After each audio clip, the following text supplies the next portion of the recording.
The arrival. The skies darkened over New York City as the massive alien ships descended through the atmosphere.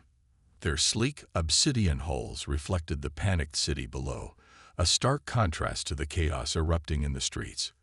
Air raid sirens wailed, their haunting cry a grim reminder of a past humanity thought long buried. In the UN Security Council chamber, world leaders gathered in an emergency session, their faces ashen with the weight of impending doom. General Elena Blackwood, newly appointed head of Earth's Unified Defense Force, stood at the podium, her voice steady despite the tremor in her hands. "Ladies and gentlemen, I won't sugarcoat this. We are facing an extinction-level threat. The alien force that entered our solar system 3 days ago has made their intentions clear. They want our planet, and they don't care if we're still on it." Murmurs of disbelief and fear rippled through the room.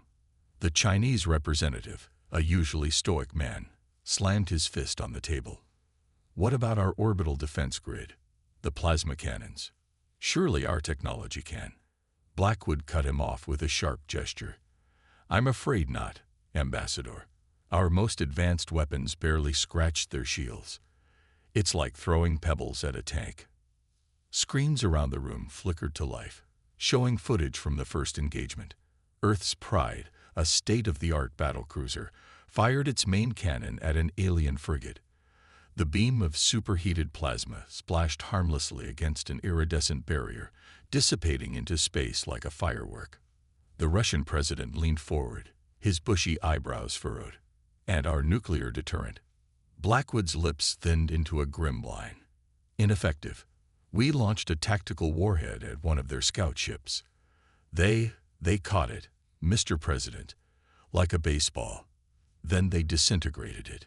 A collective gasp echoed through the chamber. Humanity's ultimate weapon, rendered as threatening as a child's toy. As if on cue, the main screen crackled with static before resolving into the alien commander's face. Its features were unsettlingly humanoid. 4 eyes arranged in a diamond pattern, lipless mouth, and skin that seemed to shimmer with an internal bioluminescence. "People of Earth," the creature's voice boomed, a perfect facsimile of human speech. "Your pathetic attempts at resistance amuse us. Your most destructive weapons are but fireflies against the storm of our might. Surrender now, and we may allow some of you to live as our servants. Resist, and be eradicated." The transmission cut off, leaving the room in stunned silence. Blackwood gripped the edges of the podium, her knuckles white. "We have 48 hours to surrender, or they begin worldwide bombardment from orbit." The UK Prime Minister, a woman known for her cool demeanor, spoke up, her voice barely above a whisper. "So this is how it ends. Not with a bang, but with a whimper." "No." All eyes turned to the back of the room, where an old man stood up slowly, leaning heavily on a cane. Dr. Hiroshi Tanaka, once the leading mind behind Earth's weapons development program, now long retired. "This is not how humanity falls." Blackwood's eyes narrowed. "Dr. Tanaka, with all due respect, what could you possibly suggest? You've seen what their technology can do." Tanaka shuffled forward, each step punctuated by the tap of his cane. "What I see, General, is an enemy that has grown complacent. They mock our nuclear weapons, our plasma cannons. Good. Let them underestimate us." He reached the center of the room, his aged frame belying the fire in his eyes. "In my youth, I worked on a project. A weapon so devastating, so unpredictable, that we buried it. Deemed it too dangerous, even in the face of mutually assured destruction." The room held its breath as Tanaka continued. "We called it Project Pandora. It doesn't rely on brute force or energy projection. It attacks the very fabric of space-time itself." Blackwood's eyes widened in recognition. "The quantum destabilizer." But that was theoretical, never tested beyond simulations. Tanaka nodded, because every simulation ended with catastrophic results, not just for the target, but for everything in a 100-kilometer radius. We couldn't control it, couldn't predict its effects. So we locked it away, praying we'd never face a threat dire enough to use it. The UN Secretary General leaned forward. "And you believe this, Pandora, could work against the aliens?" "I believe," Tanaka said, his voice gaining strength, "that it's our only shot. Their shields, their technology. It all relies on the stable laws of physics. Pandora rewrites those laws, if only for a moment. Long enough, perhaps, to remind these invaders that humanity is not to be trifled with." Murmurs of hope mixed with fear rippled through the assembly. Blackwood locked eyes with Tanaka. "Where is it? How soon can we deploy?" Tanaka's expression turned grim. "That's the challenge, General. The device is in pieces, scattered across secure facilities on 3 continents, a failsafe to prevent any one nation from using it unilaterally. We'll need a team, the best of the best, to retrieve the components and reassemble the device, all while under alien invasion."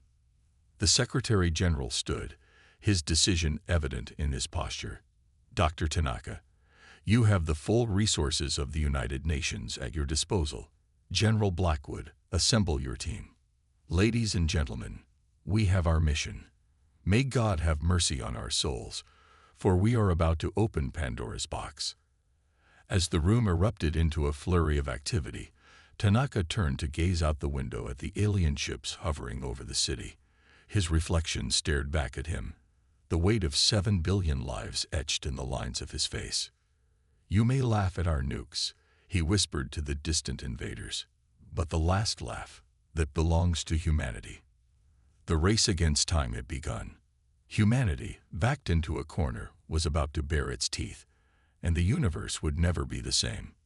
The old weapon. The underground bunker hummed with nervous energy as General Blackwood surveyed the assembled team. Each member had been handpicked for this mission, the fate of humanity resting on their shoulders. "Ladies and gentlemen," Blackwood began, her voice echoing in the cavernous room, "you've been briefed on the situation. What you're about to hear is classified beyond top secret. Dr. Tanaka, if you would." The elderly scientist stepped forward, his cane tapping a rhythm on the metal floor. "Project Pandora," he said, his voice surprisingly strong, "was conceived during the height of the Cold War. We sought a weapon that could end all wars, or potentially all of existence." Holographic displays flickered to life, showing schematics of a device that defied conventional understanding. It looked part particle accelerator, part esoteric puzzle box. "The quantum destabilizer works by temporarily altering the fundamental constants of our universe," Tanaka explained. "Imagine, for a moment, if the speed of light suddenly changed, or if the strong nuclear force weakened. The fabric of reality itself would warp, twist, and potentially tear." Captain Sarah Chen, a brilliant physicist turned Special Forces operative, leaned forward. "But sir, the energy requirements for such a device, it's astronomical." Tanaka nodded approvingly. "Precisely, Captain. Which is why the device was built in 3 parts, each housing a microsingularity as its power source." Murmurs of disbelief rippled through the group. Major Derek Hawkins, demo expert, whistled low. "We're talking about weaponized black holes." "Jesus." "Not quite black holes," Tanaka corrected. "Think of them as controlled gravitational anomalies, harmless when contained, but together they fuel the reality warping effects of Pandora." General Blackwood stepped in. "Which brings us to your mission. The 3 components are hidden in secure facilities across the globe. Alpha Team, led by Captain Chen, you'll retrieve the power core from a decommissioned missile silo in the Ural Mountains. Beta Team, under Major Hawkins, your target is the quantum matrix, buried deep in the Australian outback. Gamma Team, with Lieutenant Yuki Sato, you're after the control module, hidden beneath the ice of Antarctica." The room tensed as the magnitude of the task sank in. 3 critical missions, all while alien ships hovered above major cities worldwide. Lieutenant Sato, a quiet woman with a genius for computer systems, spoke up. "General, how do we know the aliens won't detect these components as we move them?" Dr. Tanaka answered, a hint of pride in his voice. Each piece is shielded by a quantum uncertainty field. To any scanner, they'll appear as nothing more than background radiation. It's how we've kept them hidden all these years. Blackwood continued, "You'll have minimal support. We need to keep global communications to a minimum to avoid tipping off the invaders. Local resistance cells will provide what aid they can, but you're largely on your own." She paused, looking each team member in the eye. "I won't lie to you. This mission is beyond dangerous. If you succeed, you'll be heroes. If you fail, well, there won't be anyone left to remember." Any questions? The room remained silent, determination etched on every face. "Very well," Blackwood nodded. "You have 12 hours to prep and deploy." Dismissed. As the teams filed out, Captain Chen lingered behind.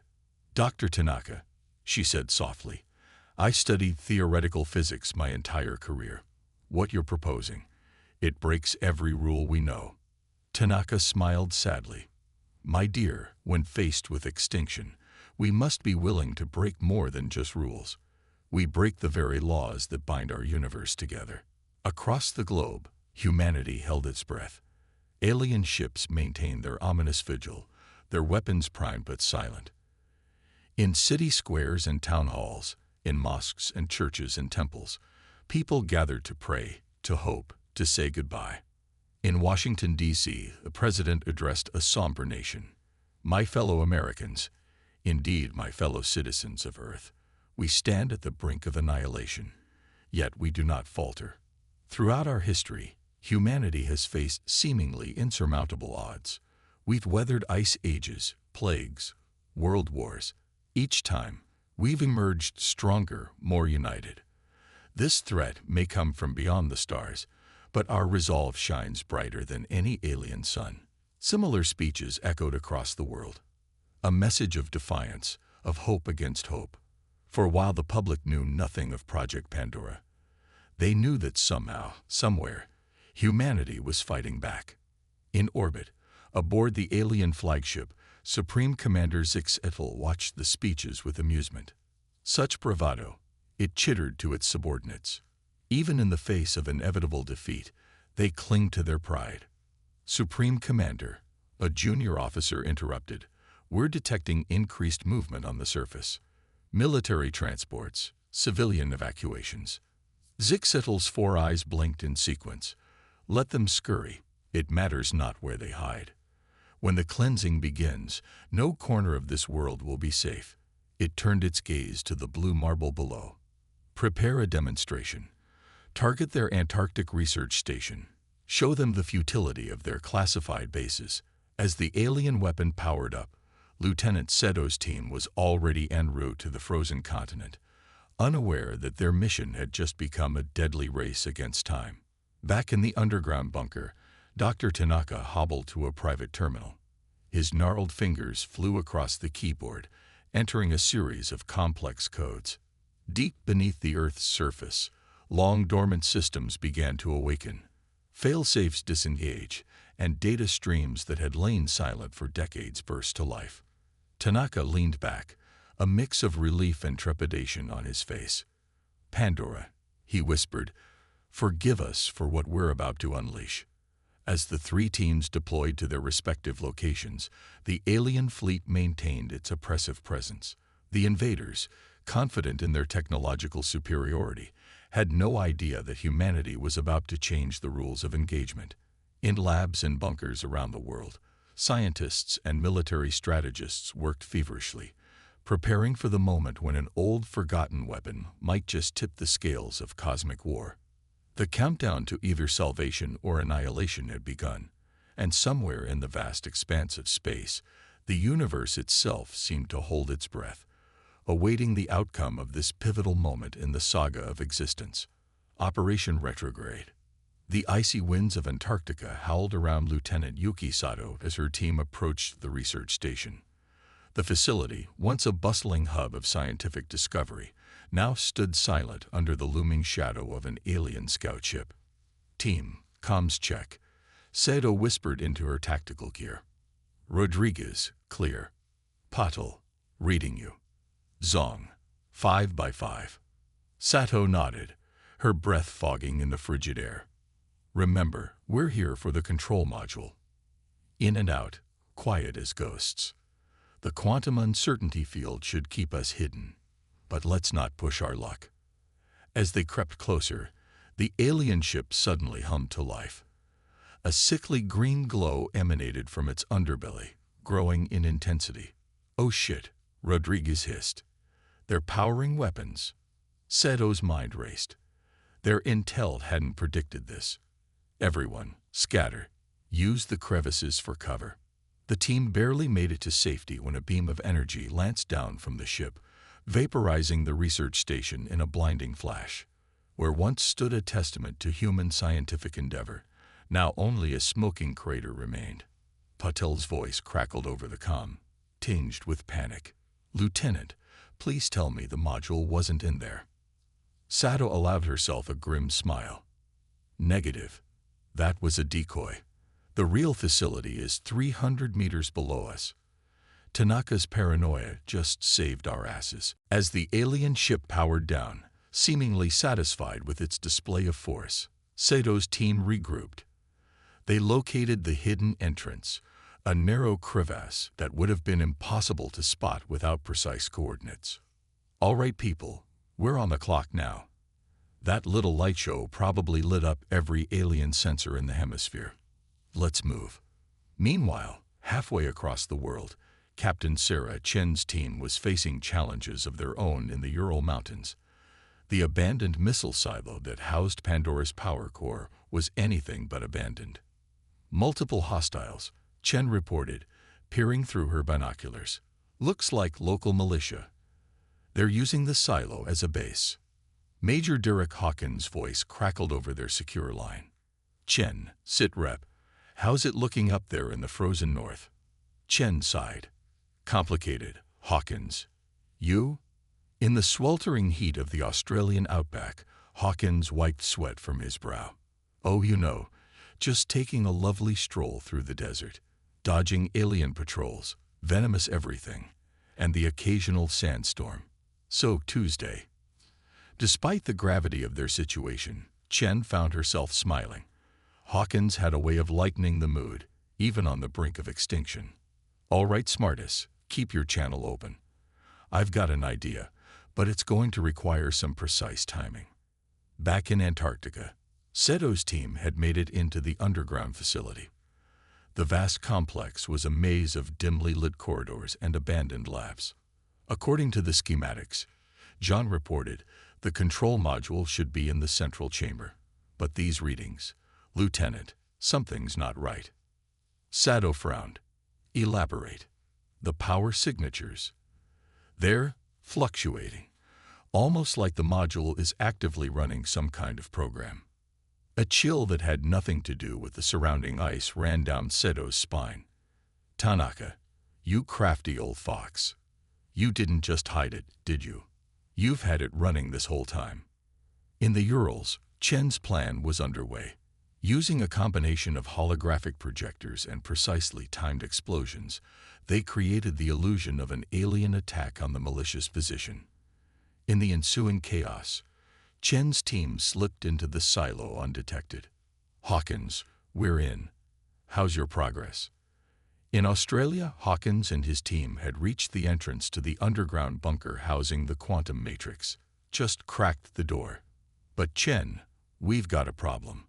The security systems are still active, and they're not exactly rolling out the welcome mat." Chen cursed under her breath. "Can you bypass them?" "Working on it. But every second we spend here increases our chances of detection. How's our Ice Queen doing?" In Antarctica, Sato's team had reached the central chamber. The control module of Project Pandora sat on a pedestal, a swirling mass of light and energy contained within a crystalline structure. "It's beautiful," Rodriguez whispered. Sato approached cautiously. "And deadly. All right, let's get this packed up and—" A klaxon suddenly blared through the facility. Red warning lights bathed the chamber in an eerie glow. "Lieutenant," Patel shouted over the noise. "The alien ship, it's directly over us. They've detected the power signature. Sato's mind raced. The quantum uncertainty field should have prevented this. Unless the module. It's not just active, it's been building up power. For decades. She keyed her comm. Chen, Hawkins, status report. Chen's voice came through, strained. We've secured the power core, but we're taking fire. These militia guys aren't too happy about us crashing their party. Hawkins chimed in next. Matrix secured, but we've got hostiles inbound. Lots of them. Flying things that don't look too friendly. Sato made a split-second decision. Listen up. On my mark, activate your components. Full power. What? Chen's shock was palpable. Sato, that's not the plan. We're supposed to. The plan's changed. Sato cut her off. Trust me. 3, 2, 1, mark. In 3 locations across the globe, members of humanity's last hope reached out and activated devices of unimaginable power. In the depths of Antarctica, in the icy peaks of the Urals, in the scorching Australian desert, reality itself seemed to hiccup. For a moment, just the briefest flicker of cosmic time, the laws of physics took a coffee break. Gravity waved goodbye, electromagnetic forces decided to reverse their polarity, and the strong nuclear force said, "You know what, I'm taking the day off." The effects were instantaneous and catastrophic. For the aliens, their ships, dependent on technology that required a stable universe to function, suddenly found themselves in a realm where nothing made sense. Energy shields flickered and died. Weapons systems overloaded. Hulls that could withstand supernovas crumpled like tinfoil. In orbit, Supreme Commander Zixatl watched in horror as its mighty fleet began to disintegrate. Impossible, it shrieked. What manner of weapon is this? Back on Earth, in the underground bunker, Dr. Tanaka smiled as data streamed across his screens. Check, he whispered. Your move, universe. As the effects of Pandora rippled across the planet, humanity held its collective breath. In this moment of cosmic chaos, the fate of 2 species, and perhaps the very nature of reality itself, hung in the balance. In orbit, Supreme Commander Zixatl watched in horror as its mighty fleet began to disintegrate. Impossible, it shrieked. What manner of weapon is this? Back on Earth, in the underground bunker, Dr. Tanaka smiled as data streamed across his screens. Check, he whispered. Your move, universe. As the effects of Pandora rippled across the planet, humanity held its collective breath. In this moment of cosmic chaos, the fate of 2 species, and perhaps the very nature of reality itself, hung in the balance. Greetings, invaders. Tanaka's voice rang clear through the alien ship. I believe it's time we had a chat about the terms of your surrender. Back on Earth, in military installations and makeshift bunkers, humanity's defenders watched in awe as the alien fleet crumbled. General Blackwood, her face illuminated by the soft glow of tactical displays, allowed herself a small smile. Well, I'll be damned, she muttered. The old man did it. Reports flooded in from around the globe. The quantum ripple had devastated the alien ground forces as thoroughly as their orbital fleet. In New York, plasma rifles sputtered and died in alien hands. In Beijing, towering war machines toppled like dominoes. In Cairo, cloaking devices failed, revealing confused and terrified invaders to the very humans they'd been hunting. Lieutenant Sato's voice crackled over the comms. General, Antarctic team reporting in. The control module is secure, but, Mayam, you need to see this. The main screen flickered to life, showing a view from Sato's helmet cam. The crystalline structure of the control module pulsed with an otherworldly light, tendrils of energy arsing outwards in defiance of gravity. Dr. Tanaka's voice joined the transmission. It's adapting, he said, a note of wonder in his tone. The module is learning, evolving with each pulse. We've opened a door we may not be able to close. In Australia, Major Hawkins and his team emerged from their bunker to a changed landscape. The quantum matrix hummed in its containment field, its surface rippling like liquid mercury. "A command," Hawkins reported. "The matrix is, well, I'd say it's alive, but that doesn't begin to cover it." Similar reports came in from Captain Chen in the Urals. The three components of Project Pandora, though separated by vast distances, were somehow communicating, synchronizing in ways that defied conventional understanding. As humanity began to rally, pushing back against the now vulnerable invaders, a new concern emerged. The effects of Pandora weren't confined to alien technology. Across the globe, anomalies began to appear.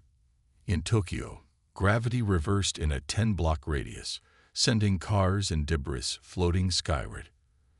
In the Amazon rainforest, time itself seemed to flow backwards, ancient trees ungrowing before astonished eyes.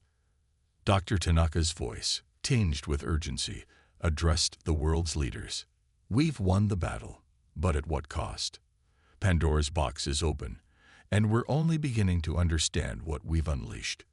General Blackwood, her earlier elation tempered by this new threat, turned to her assembled staff. "All right, people, we've repelled the aliens. Now we need to save ourselves from our own weapon." Ideas. In orbit, the communication between Tanaka and Supreme Commander Zixetl continued. The alien leader, its earlier arrogance replaced by a grudging respect, spoke. "You've bested us, human. A feat no species has managed in 10,000 years of our expansion. But do you understand what you've done? The weapon you've used. It threatens the very fabric of space-time." Tanaka nodded solemnly. "We're aware of the risks, Commander. Perhaps now you understand the lengths to which humanity will go to defend itself. But this is bigger than our conflict now. Your science, combined with ours, we might have a chance to contain this." For a moment, the ancient alien commander was silent, its compound eyes reflecting the swirling chaos of Earth's orbit. Then, slowly, it nodded. "Very well, Dr. Tanaka. Let it not be said that the Zigzags are too proud to acknowledge a worthy adversary. We will assist you." As this unlikely alliance began to form, the components of Project Pandora continued their silent communication. In Antarctica, Australia, and the Urals, scientists worked feverishly to understand and control the evolving technology. The quantum ripples intensified, reality flexing and bending in ways that challenged the very notion of what was possible. In New York, now free from the shadow of alien ships, a young girl looked up at the sky and gasped. The stars were moving, rearranging themselves into patterns that pulsed with otherworldly meaning. In that moment, as humanity teetered on the brink of a new era, one thing became clear: the universe would never be the same again. Dr. Tanaka, watching the unfolding events from his bunker, couldn't help but smile despite the gravity of the situation. Humanity had faced extinction and emerged victorious, but the real challenges and opportunities were just beginning. As the boundaries of reality itself began to blur, one question echoed across the planet and beyond. What do you do after you've rewritten the laws of the universe? The answer, as humanity was about to discover, was both thrilling and terrifying. The next chapter in Earth's story was about to begin, and this time, the stage was set on a cosmic scale. Aftermath and reflection. The dawn of a new era broke over Earth, its light refracting through a sky that shimmered with quantum instabilities. It had been 3 months since the activation of Project Pandora, 3 months since humanity had snatched victory from the jaws of extinction. But as the immediate threat of alien invasion receded, a new reality set in, one filled with both wondrous possibilities and terrifying uncertainties. In a repurposed alien structure now serving as the headquarters for Earth's provisional government, Dr. Hiroshi Tanaka stood before a gathering of world leaders and alien representatives. The room buzzed with a mixture of excitement and apprehension. "Ladies, gentlemen, and honored Zigzags delegates," Tanaka began, his voice carrying the weight of recent events. "We stand at a crossroads unlike any species has faced before. The activation of Project Pandora has not only repelled the invasion, but has fundamentally altered the fabric of our universe. Holographic displays flickered to life around the room, showing real-time data from the 3 Pandora components. The crystalline structures pulsed with energy, their patterns growing increasingly complex. As you can see, Tanaka continued, the quantum destabilizer is evolving at an exponential rate. It's not just bending the laws of physics, it's rewriting them. We're seeing pockets of altered reality spreading across the globe. Time flows differently in these zones. Gravity fluctuates. In some areas, the very concept of cause and effect seems to be negotiable. A murmur rippled through the assembly. Supreme Commander Zixitl, now serving as the liaison between Earth and the remnants of the alien fleet, stepped forward. Dr. Tanaka speaks truth. Its voice resonated with a mix of awe and concern. In all our travels, we've never encountered anything like this. You humans have tapped into something primordial, something that perhaps should have remained dormant. General Blackwood, her uniform now adorned with the insignia of Earth's Unified Defense Force, spoke up. The question remains, can we control it? The Pandora effect has given us an edge, but it's a double-edged sword. We've had reports of entire towns phasing in and out of existence. The Australian outback has become a labyrinth of non-Euclidean geometry. And don't get me started on what's happening in low Earth orbit. Tanaka nodded gravely. Control may not be the right word, General. We don't control Pandora any more than we control the tides or the rotation of the Earth. But we can learn to navigate this new reality, to coexist with it, perhaps even to shape it. The room fell silent as the implications sank in. Humanity had survived extinction, only to find itself on the brink of an even greater transformation. In Antarctica, Lieutenant Yuki Sato stood at the edge of what was once the Ross Ice Shelf. Now, it was a swirling vortex of space-time, a window into other dimensions that flickered and shifted with hypnotic beauty. Her team had been studying the anomaly for weeks, each day bringing new discoveries and fresh challenges. Lieutenant, a young researcher called out, excitement evident in his voice. We're picking up signals from the vortex. I think it's trying to communicate. Sato's eyes widened. Get Dr. Tanaka on the line. Now. Similar scenes played out across the globe. In the twisted landscapes of the Australian outback, Major Hawkins led expeditions into regions where the laws of physics were more suggestion than rule. Each foray brought back data that pushed the boundaries of human understanding. Captain Chen, now heading a joint human Zixix research team in the Urals, made breakthrough after breakthrough in quantum mechanics. Theories that had once been purely mathematical constructs were now observable phenomena. The line between science and magic blurred with each passing day. Back in the command center, Tanaka continued his address. We stand on the threshold of a new age, an age where the impossible is merely improbable, where the dreams of science fiction are the realities of tomorrow. But with this power comes great responsibility. He paused, his gaze sweeping the room. The Zixix came to our world as conquerors, and we turned their invasion into an opportunity for growth. Now, as we step onto the galactic stage, we must decide, what kind of species do we want to be? Supreme Commander Zixitl chittered softly, a sound that the assembled humans had learned to associate with deep thought. In our arrogance, we sought to subjugate your world.